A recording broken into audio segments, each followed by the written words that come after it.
श्री शिवाय नमस्तुभ्यम दोस्तों। हर हर महादेव, जय महाकाल। मैं प्रतिभा शर्मा एक बार फिर से स्वागत करती हूँ आप सबका मेरे यूट्यूब चैनल पर।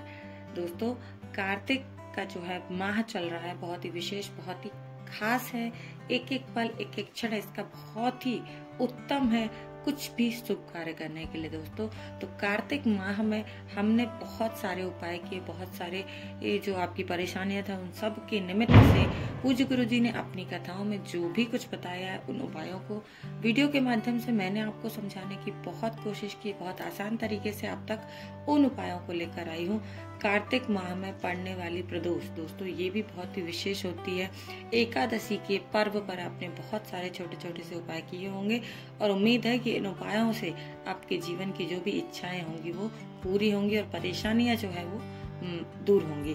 भगवान विष्णु का आशीर्वाद आपके घर परिवार पर होगा, माँ लक्ष्मी की कृपा आपके ऊपर बनी रहेगी। दोस्तों, कार्तिक माह का एक और विशेष दिन है जो कि है प्रदोष का दिन। वैसे भी 5 दिवसीय हमारा बहुत ही विशेष पर्व चल रहा है, यानी कि आंवला नवमी के बाद 10वीं तिथि से लेकर पूर्णिमा तक, कार्तिक पूर्णिमा तक का जो दिन होता है, ये खास 5 दिन जो होते हैं जिन्हें कि देव दीपावली के नाम से भी जाना जाता है। इन 5 दिन के जो भी विशेष कार्य होते हैं, जो पूजन होते हैं, इसे देव दीपावली के रूप में लोग मानते हैं और बहुत ही श्रद्धा के साथ करते हैं।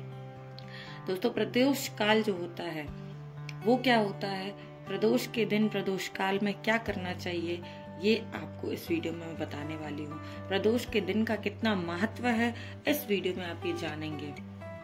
साथ ही साथ कुछ विशेष चीजें, कुछ महत्वपूर्ण बातें मैं आपके साथ शेयर करना चाहूंगी। तो शुरू करते हैं वीडियो को और जानते हैं कि प्रदोष का दिन क्या होता है, प्रदोष काल क्या होता है, या प्रदोष काल किस समय माना जाता है, किस समय हमें दीपक प्रज्वलित करना चाहिए। दोस्तों, सबसे पहले हम बात कर लेते हैं प्रदोष के दिन की। तो आप कभी भी देखेंगे जो एकादशी का दिन होता है, हर महीने में पड़ने वाली एकादशी, उसके बाद कई बार एक दिन छोड़ करके प्रदोष का दिन होता है, यानी कि पहला दिन छोड़ करके दूसरे दिन प्रदोष होता है, और कई बार एकादशी के तुरंत दूसरे दिन ही प्रदोष होता है। तो ये कई बार हमें कैलेंडर में देखना होता है कि प्रदोष का दिन कब है। प्रदोष का बहुत ही ज्यादा महत्व होता है और प्रदोष काल क्या होता है ये भी पूज्य गुरु जी ने अपनी कथाओं में बताया है कि प्रदोष काल, ऐसे तो आप किसी फिक्स टाइम को नहीं कह सकते कि इतने बजे से लेकर इतने बजे तक का समय जो है वो प्रदोष काल है, लेकिन फिर भी एक जो कहा जाता है कि 4 से 6 बजे तक का जो समय होता है इसको प्रदोष काल माना जाता है। यह बहुत ही स्पष्ट शब्दों में आपसे कहूं कि तब जब सूर्य डूबने वाला हो और तब जब चंद्र निकलने वाला हो, यानी कि वो बीच का जो समय होता है, जब सूर्य अस्त और चंद्रोदय का समय होता है, उसको प्रदोष काल कहा जाता है। अब आप देख सकते हैं गर्मियों में वो समय अलग हो सकता है और ठंड के समय में वो समय आपको कुछ अलग देखने को मिल सकता है। मुख्यतः जो समय है सूर्य अस्त और चंद्रोदय के बीच का जो समय होता है इसको प्रदोष काल बोला जाता है, और इस प्रदोष काल की बहुत ही विशेष महिमा जो है पूज्य गुरु जी ने बताया है। ठीक है, तो ये तो हो गया प्रदोष काल कब होता है। प्रदोष के दिन प्रदोष काल में क्या कुछ करना चाहिए दोस्तों, ये मैं आपको बताने वाली हूँ। पूज्य गुरु जी ने बताया है कि अपने जीवन में व्यक्ति को कम से कम 11 प्रदोष का व्रत रखना ही चाहिए। अगर आपने संकल्प लिया है तो आप कम से कम 11 प्रदोष का व्रत रखिएगा, और 11 या 21 प्रदोष व्रत करने के बाद में आप इसका उद्यापन कर सकते हैं। और अगर आप इसे आजीवन रखना चाहें तब भी आप इसका जो है वो कर सकते हैं पालन। परंतु अगर आपकी सामर्थ्य ना हो तो 11 या 21 प्रदोष के बाद में आप इसका उद्यापन भी कर सकते हैं। दूसरी बात कर लेते हैं दोस्तों कि प्रदोष का जो दिन होता है, अलग अलग दिन पर प्रदोष आती है, तो ये प्रदोष अलग अलग दिन पर क्या कुछ फल देती हैं आपको। जैसे कि कहा जाता है कि प्रदोष जब सोमवार के दिन प्रदोष आती है, किसी भी महीने में किसी भी सोमवार के दिन जब प्रदोष आती है, तो कहा जाता है कि इस दिन भगवान कैलाश पर्वत पर निवास करते हैं। ठीक है, साथ ही साथ इसी दिन जब सोमवार के दिन आपकी प्रदोष आती है, प्रदोष का आप व्रत रखते हैं, तो ये जो प्रदोष है ये इच्छा पूर्ति का कार्य करती है। यानी कि अगर सोमवार को पड़ने वाली प्रदोष को आप व्रत रखते हैं तो इस दिन आपकी जो भी इच्छा होती है, मनोकामना होती है, वह पूर्ण होती है। इच्छा पूर्ति के लिए जो है वो इसे माना जाता है सोमवार की प्रदोष को। बात करते हैं मंगलवार की। मंगलवार के दिन पड़ने वाली प्रदोष जो होती है, उस दिन भगवान महादेव जो है वो काशी में निवास करते हैं और मंगलवार के दिन पड़ने वाली प्रदोष विशेषतः रोग मुक्ति के लिए होती है। इससे आपके जीवन में किसी भी तरीके के रोगों को लेकर के कष्ट है तो मंगलवार की प्रदोष का आप व्रत कीजिए। आपके जीवन के रोगों का जो है वो उनको निवारण मिलेगा आपको और आप जल्दी से स्वस्थ हो जाएंगे। बुधवार के दिन पड़ने वाली प्रदोष जो है, उस दिन भगवान रजत भवन में वास करते हैं और बुधवार के दिन पड़ने वाली जो हमारी प्रदोष है, प्रदोष का व्रत है, ये होता है कामना पूर्ति के लिए। आपकी इच्छा कामना पूर्ति के लिए ये व्रत होता है। जिस दिन भी बुधवार के दिन प्रदोष का व्रत आता है तो आप अपनी कामना पूर्ति के लिए इस व्रत को रख सकते हैं। गुरुवार के दिन पड़ने वाला जो प्रदोष का व्रत होता है, उस दिन भगवान को गंगा के स्थान पर माना जाता है, यानी कि गंगा के तट पर उनका स्थल होता है। गुरुवार के दिन जब भी प्रदोष पड़ती है तो महादेव गंगा तट पे पाए जाते हैं और गुरुवार के दिन पड़ने वाली प्रदोष के दिन जब आप व्रत रखते हैं तो यह शत्रु नाश के लिए होती है। अर्थात गुरुवार के दिन पड़ने वाली प्रदोष के दिन जो भी व्यक्ति व्रत रखता है उसके शत्रुओं का नाश हो जाता है। शुक्रवार के दिन भगवान नीलकंठ में वास करते हैं, नीलकंठ स्वरूप में वास करते हैं और यह जो है सुख शांति के लिए होती है। यानी कि शुक्रवार के दिन जो प्रदोष का व्रत पड़ता है, इससे आपके घर में, आपके जीवन में सुख शांति का वास होता है।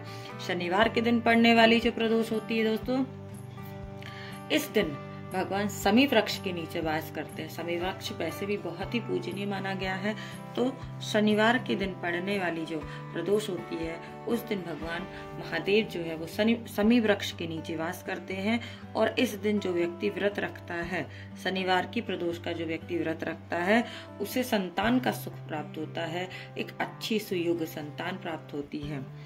साथ ही साथ जो हमारा है कि रविवार के दिन पड़ने वाली प्रदोष, रविवार के दिन पड़ने वाली प्रदोष बहुत ही विशेष, बहुत ही खास होती है। इस दिन महादेव बेल वृक्ष के नीचे वास करते हैं और इस दिन आप जो भी उपाय करते हैं, है ना, वो अचूक होता है। मतलब इच्छा पूर्ति हो, मनोकामना पूर्ति हो, कोई परेशानी आ रही, कुछ भी हो, तो रविवार के प्रदोष का व्रत अगर आप करते हैं तो ये अचूक फल देती है आपको इसका फल बहुत जल्दी प्राप्त होता है। तो दोस्तों, मैंने यहाँ पर बात की प्रदोष के दिन के महत्व की, प्रदोष के काल की और किस दिन पड़ने वाली कौन सी प्रदोष आपको क्या कुछ फल प्रदान करती है। सोमवार, मंगलवार से लेकर रविवार तक जो प्रदोष आती है, उस दिन महादेव किस स्थान पर वास करते हैं और इन दिनों पर पड़ने वाली प्रदोष जो है आपको क्या कुछ फल देती है। अब बात कर लेते हैं बहुत ही छोटे से, बहुत ही सरल से उपाय के बारे में, जो कि आपको चावल से करना है।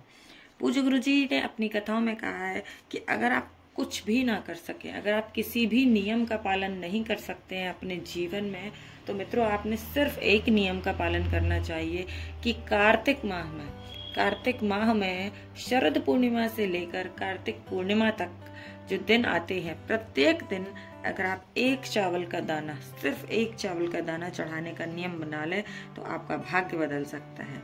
कैसे करना है दोस्तों? आपने लेना है सिर्फ और सिर्फ एक चावल का दाना और प्रदोष के दिन, प्रतिदिन करें तो बहुत अच्छी बात है और अगर ना कर सके तो सिर्फ प्रदोष के दिन, कार्तिक माह में पड़ने वाली प्रदोष के दिन आप इससे प्रारंभ कीजिए और 3 या 4 प्रदोष के दिन आपको ये कार्य करना है। आप देखेंगे कि आपको कितना कुछ लाभ होगा। तो ये जो एक चावल के दाने वाला उपाय है, ये है कर्ज मुक्ति के लिए। अगर आपके घर में पैसे को लेकर किसी तरीके की समस्या, आपका कर्ज बढ़ता जा रहा है, तो एक चावल के दाने का ये अचूक प्रयोग आप करके देखिएगा। इसी कार्तिक मास की प्रदोष से प्रारंभ कीजिए और 3 से 4 प्रदोष आप करेंगे, आपको लाभ दिखने लगेगा। क्या करना है? आपने मात्र एक चावल का दाना लेना है।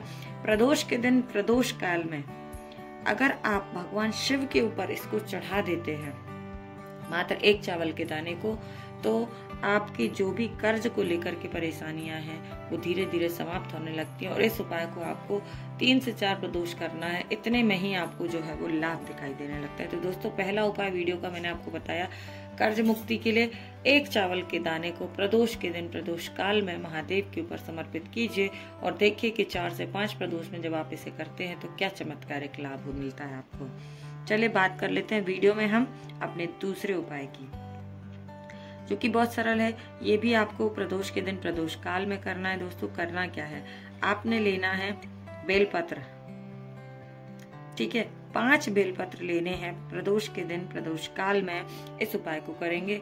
5 बेलपत्र प्यारी सी सुंदर सी, साथ ही साथ घर से 1 लोटा जल और लेकर के पहुंच जाना है महादेव के शिवलिंग के समक्ष, ठीक है। क्या करना है दोस्तों, 5 बेलपत्र जो है वो महादेव के शिवलिंग के ऊपर आपको समर्पित करनी है, एक एक करके।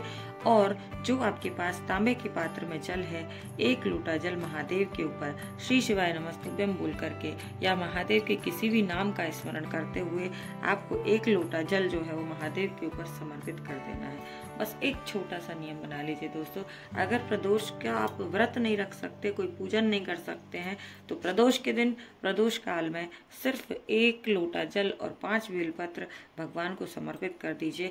आपको पूर्ण प्रदोष के जो प्रदोष का दिन होता है, प्रदोष का जो व्रत होता है, इसका पूरा फल प्राप्त होगा, ऐसा पूज्य गुरु जी ने अपनी कथाओं में बताया है।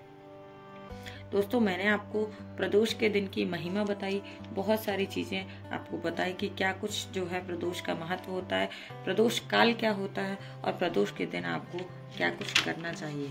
प्रदोष के बहुत सारे महत्व हैं, बहुत सारे उपाय हैं जो कि आने वाली कई सारी वीडियो में मैं आपके साथ शेयर करूंगी।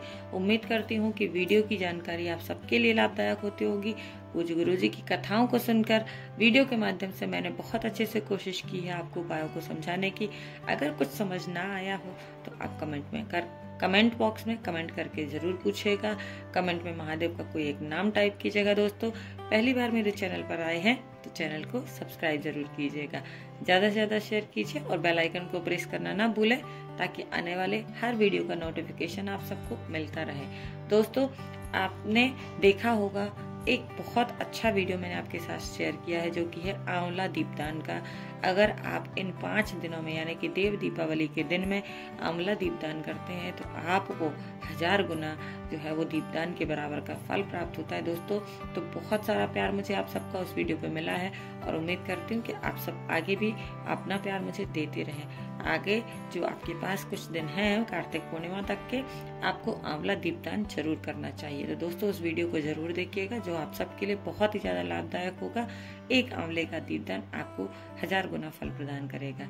उम्मीद करती हूँ दोस्तों मिलेंगे अगले वीडियो में, तब तक के लिए आप मेरे साथ बने रहें। श्री शिवाय नमस्तुभ्यं, हर हर महादेव, जय महाकाल, जय माँ लक्ष्मी।